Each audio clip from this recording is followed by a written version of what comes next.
A new battlefield exists beyond land, sea, air, or space, in the circuits and networks of the digital world. This age of warfare is sometimes dubbed seventh-generation warfare, a loosely defined concept capturing a near-future conflict dominated by cyber and network operations. Unlike earlier generations that emphasized mass troops or kinetic weapons, seventh-generation conflict focuses on information and systems. Cyber attacks can paralyze an enemy's infrastructure without a single bullet being fired. As one defense analyst vividly put it, envision a scenario where we shut down the enemy's communications systems, their power grid, and their water utilities with advanced electronic warfare and cyber weapons. This goal, to subdue the enemy without fighting, in Sun Tzu's words, highlights how cyber warfare seeks victory through disruption and denial rather than traditional force. For context, historians often break warfare into generations. First generation, massed line infantry and muskets, e.g. Napoleonic era. Second generation, rifles, machine guns, trench warfare, World War I. Third generation, blitzkrieg maneuvers, combined arms, World War II. Fourth generation, insurgency and guerrilla wars, non-state actors blending with civilians. Fifth generation, information age conflict, characterized by non-kinetic actions, cyber attacks, psychological operations, media warfare, and use of emerging tech, AI, drones. Seventh-generation warfare is an emerging idea, envisioning a step beyond. It blurs the lines between peace and war. Battles can be waged in secret code on the same networks we use every day, without declaration or obvious frontlines. Machines and AI play a large role. Some analysts even describe it as totally automated warfare, where enemy economies and societies are crippled through cyber attacks and electronic warfare before any missiles fly. Others simply define it as modern hybrid warfare, where connectivity is weaponized.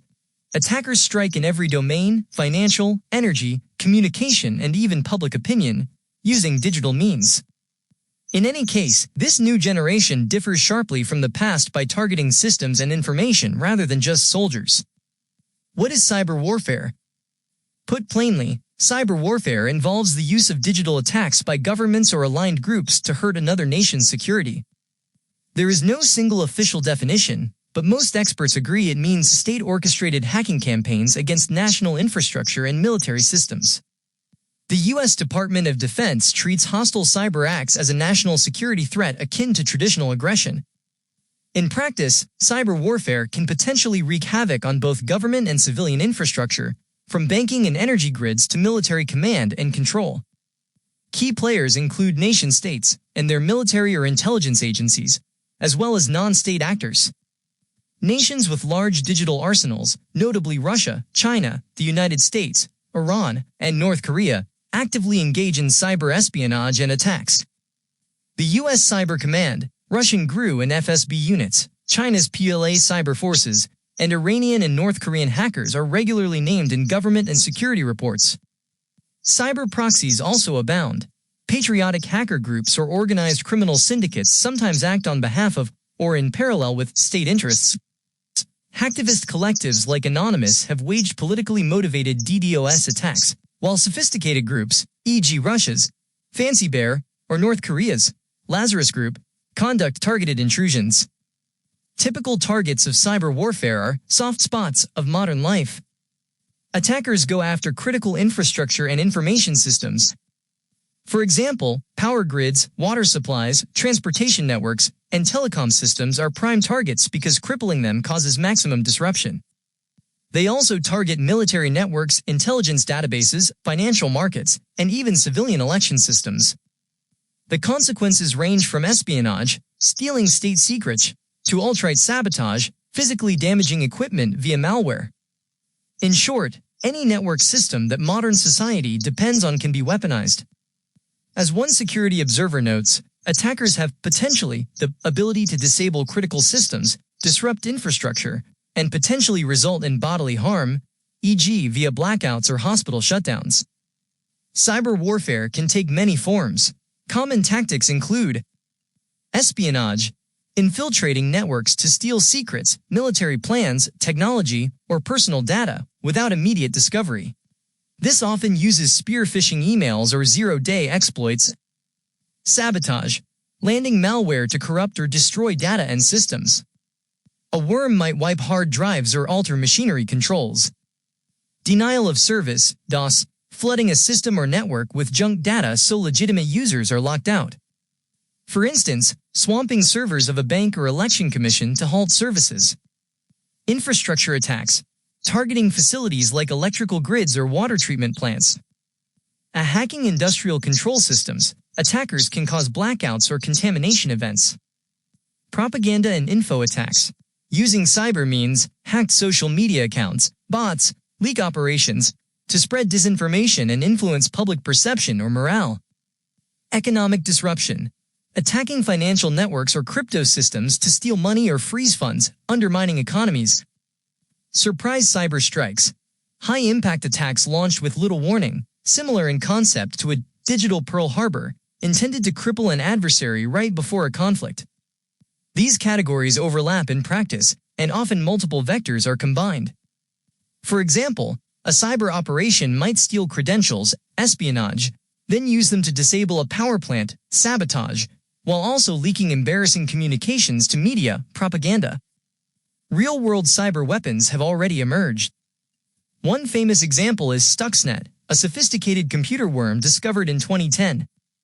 Stuxnet infected the uranium enrichment facility in Natanz, Iran, manipulating industrial control systems so that centrifuges spun themselves to destruction.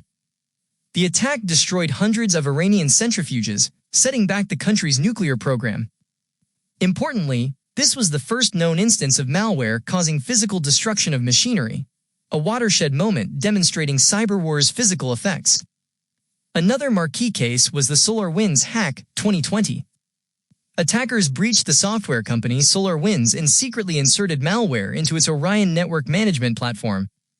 When many government and private organizations installed the malicious software update, the attackers gained backdoor access to thousands of sensitive networks around the world. In the U.S., this compromised top agencies including the Departments of Homeland Security, State, and Treasury, as well as firms like Microsoft and Cisco.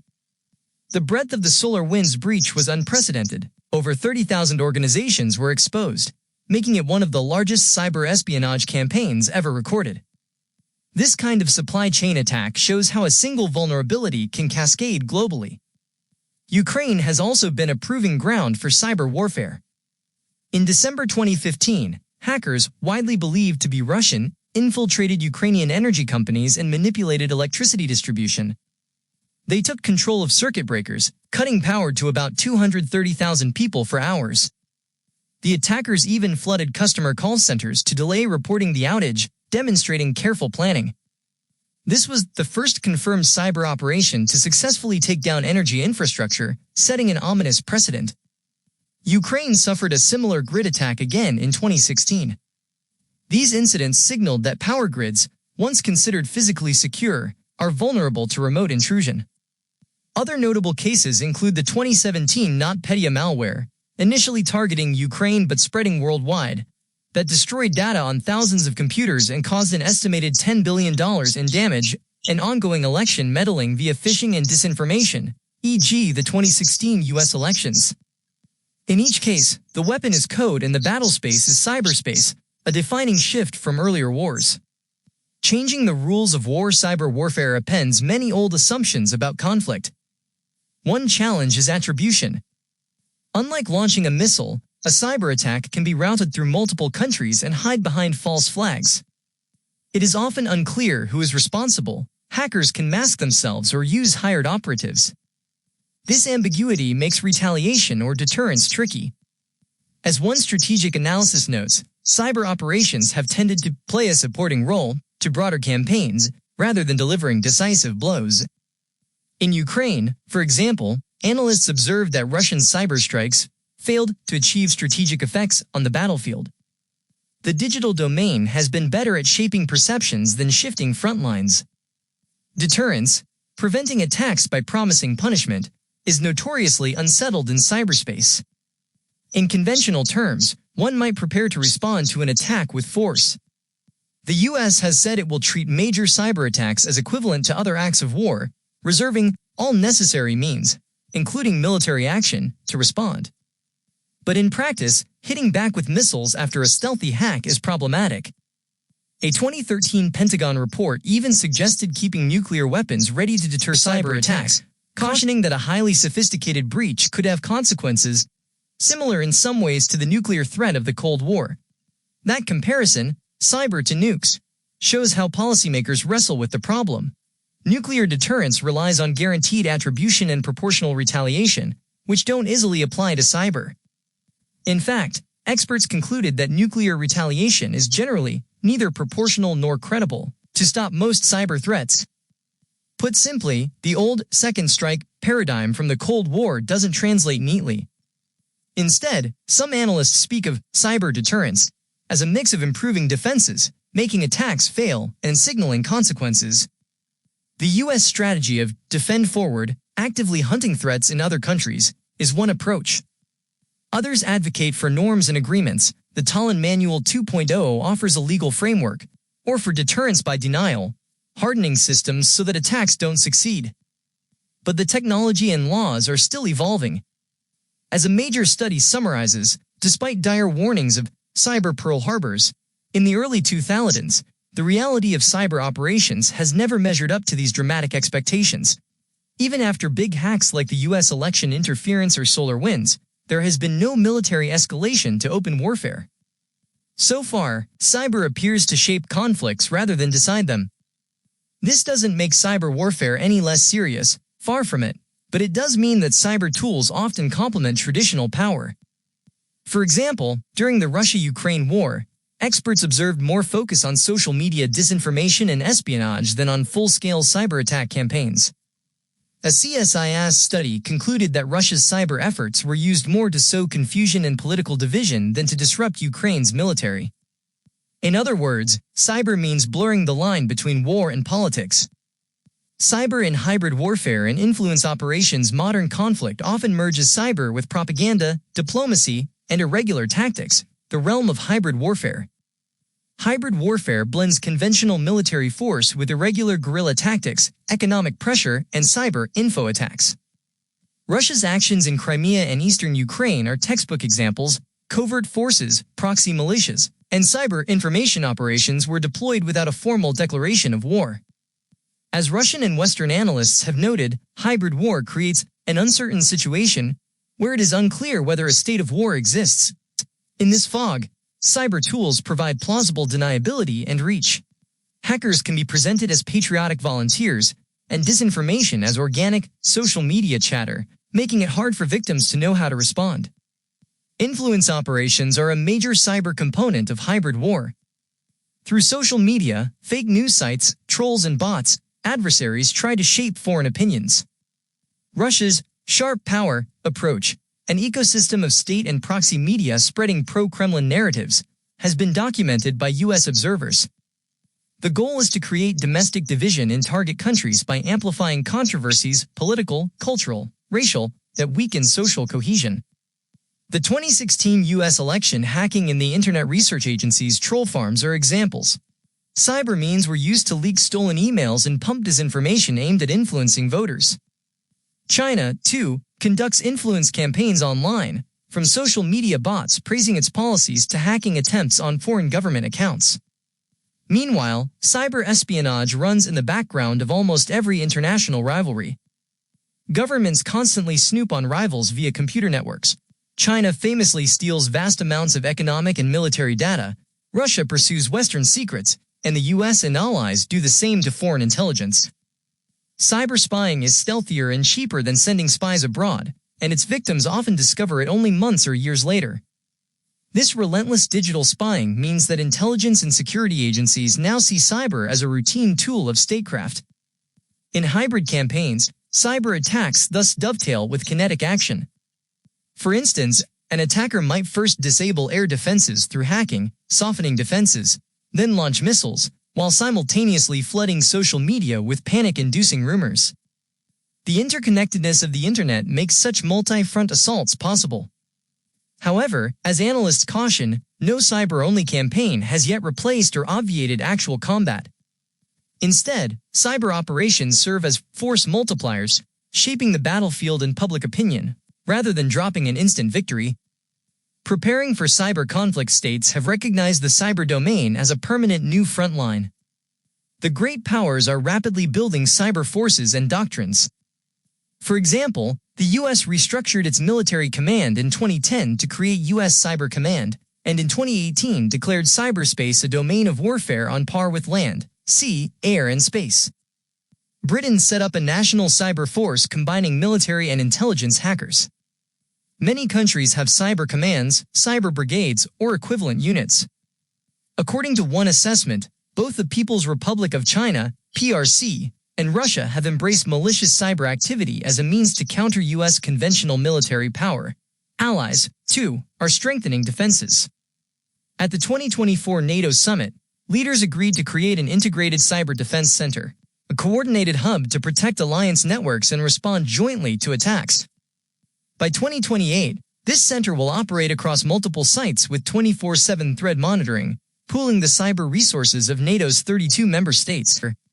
Similarly, public-private partnerships flourish, e.g., the U.S. Cybersecurity and Infrastructure Security Agency, CISA, works with companies to harden power plants and pipelines. On the Asian front, Beijing also doubled down. China's People's Liberation Army views the information domain as the fifth pillar of warfare. In 2015, it created the PLA Strategic Support Force, now reorganized as separate cyber and information units, dedicated to space, cyber, and electronic warfare. In 2024, China announced a new cyberspace force to conduct offensive and defensive cyber operations, explicitly to reinforce national cyber border defense, promptly detect and counter network intrusions, and maintain national cyber sovereignty. In short, China is centralizing and expanding its cyber military arm. Even beyond the usual suspects, nations are preparing. Middle powers like India, Germany, and Brazil are establishing cyber commands. Small countries like Estonia and Israel, e.g. Unit 8200, have become leaders in cyber defense and offense. Global tech companies, meanwhile, constantly innovate defensive tools, AI threat detection, secure chips, because in modern conflict the line between civilian and military networks is thin. In addition to hardware and hackers, countries are grappling with strategy. The U.S. 2023 cyber strategy emphasizes persistent engagement, proactively contesting adversaries below war level, but also a dose of realism. NATO calls for cyber resilience and clear rules of engagement. International law is slowly being codified. Experts discuss how the Geneva Conventions and UN Charter apply to cyber attacks. But conventions lag technology. One thing is clear. Governments treat cyber as a core arena of competition. They fund cyber intelligence, train more cyber warriors, and integrate cyber into war games. For citizens, that means governments will continue to harden elections, incentivize reporting of breaches, and run public alerts. But it also means in any future crisis, the first salvos will very likely be digital, probing networks, stealing secrets, and maybe flipping a few bits on the enemy's grids, even before troops march. As warfare has entered the digital age, the battlefield has become invisible. A hacker's code can seep through firewalls, while smartphones and satellites relay propaganda to millions. Seventh-generation warfare isn't just science fiction, it's unfolding now. Cyber operations let adversaries strike across borders at near light speed, often anonymously. This reduces the risk to one's own forces but raises the stakes for societies. We are all on the front lines of a continuous cybernetic conflict. Looking ahead, the integration of emerging tech, quantum computing, AI-led autonomous cyber teams, may accelerate this trend. On the positive side, cyber tools give smaller powers and even non-state groups surprising leverage. On the negative side, the ubiquity of connected infrastructure means an attack anywhere could cascade widely. The implication is clear. Future wars will not be confined to trenches or skies, but will play out in data centers, algorithmic logic, and information flows. For citizens and policymakers alike, the lesson is that security now requires digital defense and cyber literacy as much as soldiers and guns. Building norms, improving attribution, knowing who attacked, and cooperating internationally may yet prevent a true cyber catastrophe. But until then, global conflict has a new dimension, the vast cyber frontier, where bytes and bits are the ammunition, and 7th-generation warfare continues to reshape what it means to fight and to be secure. 7th-generation warfare isn't just science fiction, it's unfolding now. That reduces the risk to one's soldiers but raises the stakes for societies.